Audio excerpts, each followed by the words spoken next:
crazy, because the Lifestealer's just happily down here farming away, and he did go Midas, got it very, very early. He's already at 49 CS. Of course, Anti-Mage sitting up there at 52. What has he got? Anything interesting?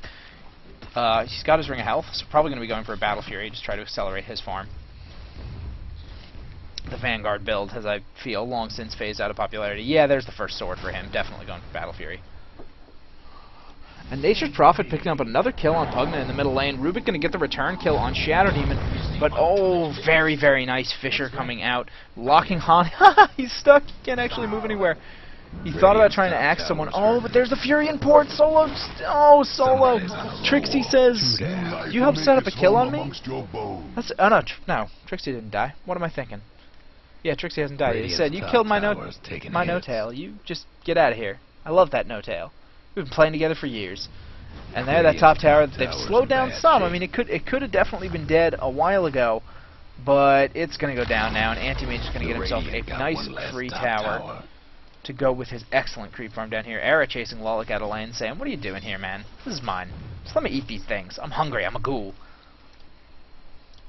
Hani going to be picking up an Invis rune, using it to get away from those three smoked up here. There was a sentry spotting them out. Roar coming out on Solo. So much damage coming out. The Pugna blows the life drain. Can't get anything done with it. Hani looks like he's going to get... Oh, there's the Coddle Nuke charging up. Hani axes. 3 seconds. He's going to be chasing down right there. Expect to see the kill coming out in just a second. And, oh, no. Trixie takes it. Trixie says, nope, that's mine. But now that means Hani still has the axes for right here. He's got the Quillbore now. He's trying to get the slows down. Anti-Mage taking out Nature's Prophet brutally in the background there. Quillbore going to be slowing down Sharphic enough to get some damage done. Oh, the life drain. No-Tail came in to try and help things out. The life drain kept Sharphic alive. Axes aren't down for another 4 seconds. Anti-Mage picking up 2 kills off that. Oh, Nature's Prophet buyback into ultimate, taking stuff down. It looks like Nexus really wants to try and get him. Oh, big. Oh, just hatchets his way out of it. Quillbore trying to slow him down. Beastmaster does chase down Earthshaker. Oh, man. That was a whole lot of action. I think that ended up being about even, especially when you consider the Nature's Prophet buyback off of that. Well, you know, Nature's Prophet makes $1 million all the time. Anyway, give me $20. And so 9-5 now, the advantage for Fnatic. Let's take a look at the graphs real quick. A little less than maybe 1,200 experience for Fnatic. That is the wrong tab. And only 500 gold for Fnatic, so still staying very, very even. Lifestealer, how's he doing down here? What does he got? Still just Midas and 1,100 gold. He's probably going to be picking up his treads right now, I would assume. Or phase boots. He does go treads. I've seen Lifestealer phase boots occasionally, although I find treads to be more common. And phase boots probably more common in a game where you're worried about getting kited. So just going back to farming up the jungle, getting his GPM up so he can split push hard. Quick Infest Bomb. Era gets himself some health back. Hani hanging out by this top rune. Where's the bottle? Is it on the courier, maybe? It is on the courier. So he's just going to activate it. Think about it. Oh, and he did go the Boots of Travel. He did go for that global build I was talking about. Because he can port right into that Hawk and say, hello, Rubik. How you doing? Did you comfort food. Did you miss me? I mean, I thought you needed to hear my roar. It's a very powerful roar, you understand. And, you know, picks up his bottle, gets himself some mana back. Thinking about maybe ganking the mid lane, but Sharphic wisely hanging it right by the tower. Sharphic and Dread both. Earthshaker Fissure obviously can be a very, very powerful defensive mechanism. Nexus, just farming, has his battle. Oh my goodness. 10-minute Battle Fury off of those kills he just picked up. That could be dangerous. I mean, I guess it's all depending on, you know, how quickly the Lifestealer comes in. It looks like he's going to be porting in the middle, going to try and pick up some kills of his own. Although, it looks like the team's doing just fine on his own. There goes the open wounds, and Earthshaker goes down very, very quickly. So a 3-0 trade for Fnatic right there. Hani getting away with very, very little health and does pick up his Urn of Shadows. So that's Boots of Travel, Bottle, and Urn and Wand at about 11.5 minutes. Pretty solid. Wow, 2-0-10 that Beastmaster. There's been one kill in this entire game that Hani hasn't helped to set up somehow. That's impressive. Very, very active play coming out from him. Good stuff, and that's what you need to see from a Beastmaster. You know? Looks like we are going to get some ports coming in here to try to do something about mid lane, prevent it from going down. Nexus going to take a quick tag on Fly, but then says, no, I don't really want to go into your whole team, sorry. Oh, the Beastmaster, he has the roar! Oh, are they going to bring down Nexus? Oh, look how fast he goes down after the roar and the axes and just a couple of tags from that lifestealer. Boom! That is the power of a Boots of Travel Beastmaster, ladies and gentlemen. Find someone with that Hawk, they're dead. Oh, and they're just going to be diving. They don't care about no tower. He says, "Hi, Dread. How you doing? I know you burned that Fisher, and I got my rage running. What you got for me?" Gets the quick stun off. Gonna try and chase him down. Aaron maybe diving a little too deep here. No-Tail gonna kill Rubik back in the mid lane. Trixie just barely getting out of range of that life drain. No-Tail trying to get away before he gets an Aether Blast. Doesn't quite get out of radius for it. Hani coming back. Quillbore slow, coming down onto Sharpic. Axe is gonna finish him off very, very quickly. Where did Era go? Oh, I guess he just came back out. Didn't get the Earthshaker, but, you know, chased him all the way back in. Comes down, gets the tower, says, "Hey guys, did anything interesting happen while I was gone? No? Okay, I'll just kill this." So that ended up being, I think, a 1-for-3 trade? 1-for-2 or 1-for-3 for, I don't know, it was 3 because it started with the Anti-Mage getting picked off in the jungle. And then they got both Rubik and Pugna out of that other set. Now Era's saying, "Alright, back to top lane. 20-50 gold. Doing pretty well for himself." Anti-Mage just trying to farm up the jungle, get himself relevant as quickly as is humanly possible, because he swings for damage, but even with that spell shield, well, the spell shield's only level 1, but even with a maxed out spell shield, the amount of damage that can come out of that life stealer when you're in that roar, when you only have 758 health, you can't be expecting to live through roar. And there goes Hani again, porting in onto his crow, hitting solo for almost all of his health. He's got the urn charge on him, probably going to go down to that, but Hani's just going to come in and tick him once with that. Those nice shiny axes of his, just to make sure. Oh, brutal. I love the Boots of Travel Beastmaster. I'm expecting him to be going for a blink next. He's got 1350, 800 gold to go. Looks like maybe they want to come in and do something about this bottom tower. Nobody coming in at the moment, but you know, with Fnatic's team, they can be anywhere at the drop of a hat. But no, it looks like it's going to be too low. They have fortification, but they're not. Oh, they burn it just after the Aether Blast goes off. So it looks like they did want to do something about it, but they didn't quite get the fort off in time. Or at the very least, they wanted to slow it down, force them to waste more time down there. Hani scouting out with his Hawk. Going to be looking for someone to gank. Wonder if he's going to find that Anti-Mage again. I don't think he could do it solo at the moment. 650. He'd take, let's see here.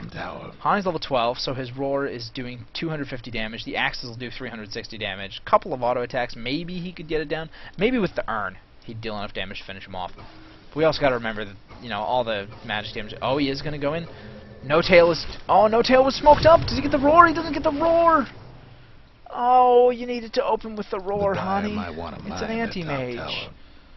Maybe he wanted to let No-Tail get a little bit closer in before he opened up, or maybe he wanted the Disruption to start, but the Disruption to start would be very, very weird against that Anti-Mage. Maybe a bit of miscommunication from Fnatic, but I really thought they had that if Hani just went for it.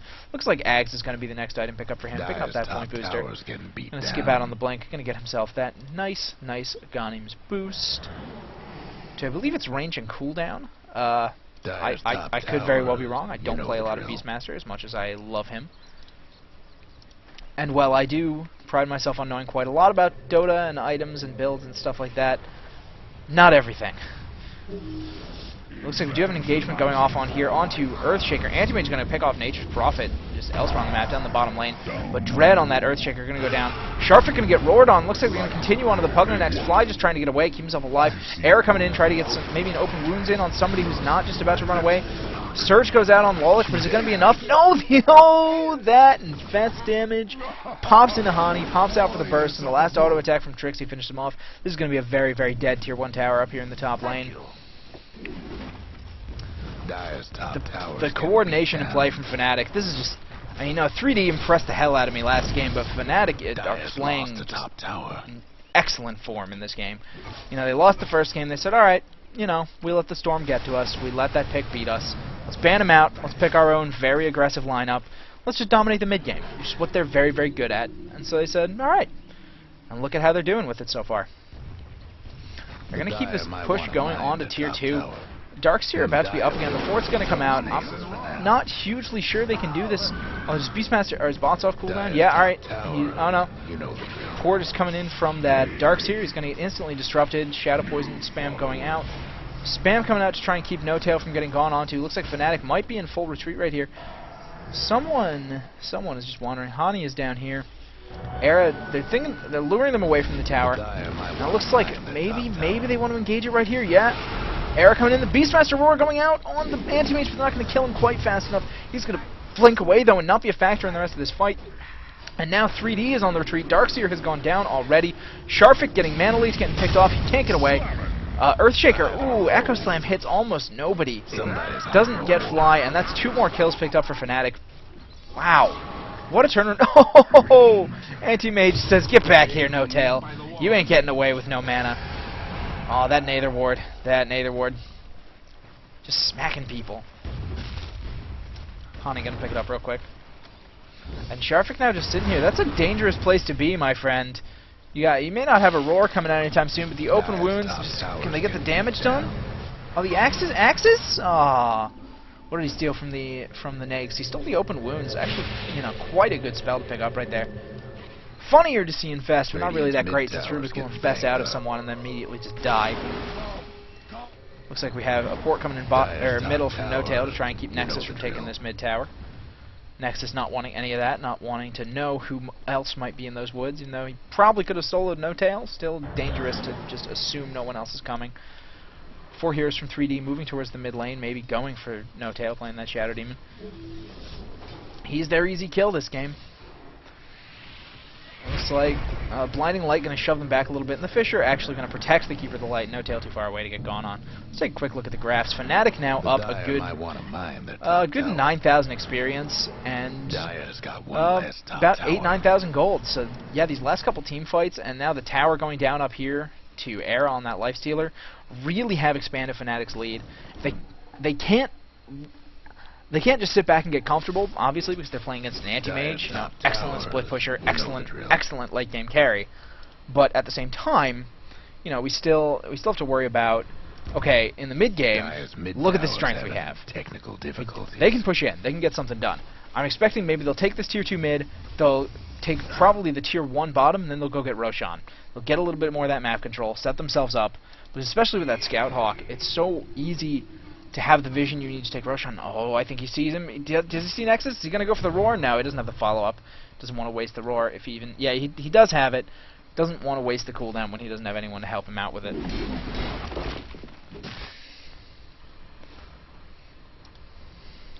Mid lane, 3D just hanging out.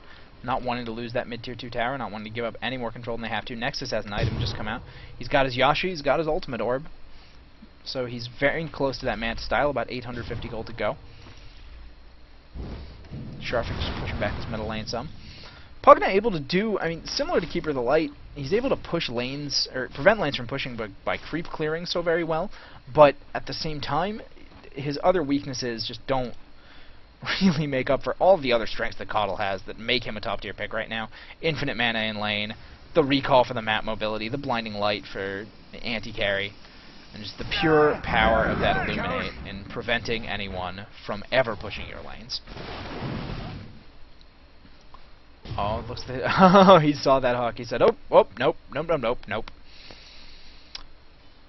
Fun fact: Infest into that Hawk. Oh, there it is. I was just just gonna point that out. Yes, you can indeed do that, and yes, it is indeed awesome. Oh, Air just got his Deso. That's gonna be great when he finally picks it up. Flying that Hawk around, looking for someone to kill. Maybe they can get someone in this mid lane. Oh, Pugna. Oh, good. Wisely backing up, knowing that they don't really know very well who's up in their jungle. They know that people just came out of top lane and just aren't there anymore. So now, just gotta be careful. Fnatic has such a big lead that you have to find some kind of picks, but at the same time, they're making it very, very hard. Fnatic taking a whole lot of map control. And these wards, they're very, very close to each other. They don't allow you to really gauge a lot of what's going on around the map. So they can see, they can see both runes, or no, they can't even see bottom rune, but, they have no idea what's going on in jungle pathways. They have no idea what's going on in their own jungle, except for maybe vaguely this entrance. But anything that comes up through here will be completely unknown to them, whereas Fnatic, with their very aggressive lineup, they have the aggressive wards they need. They know they want to get mid-tower. They know that they have the opportunity. They want to take top tier 3. And it looks like they're going to be going for bottom. Here we go, bottom tier 1. They just want to backdoor it. Do something about that. No backdoor protection on those tier 1s. So they're just going to come in, take care of it, say, nope, this is our map now. And then I would assume that they would take the momentum from this and go to Roshan. Alright, they don't.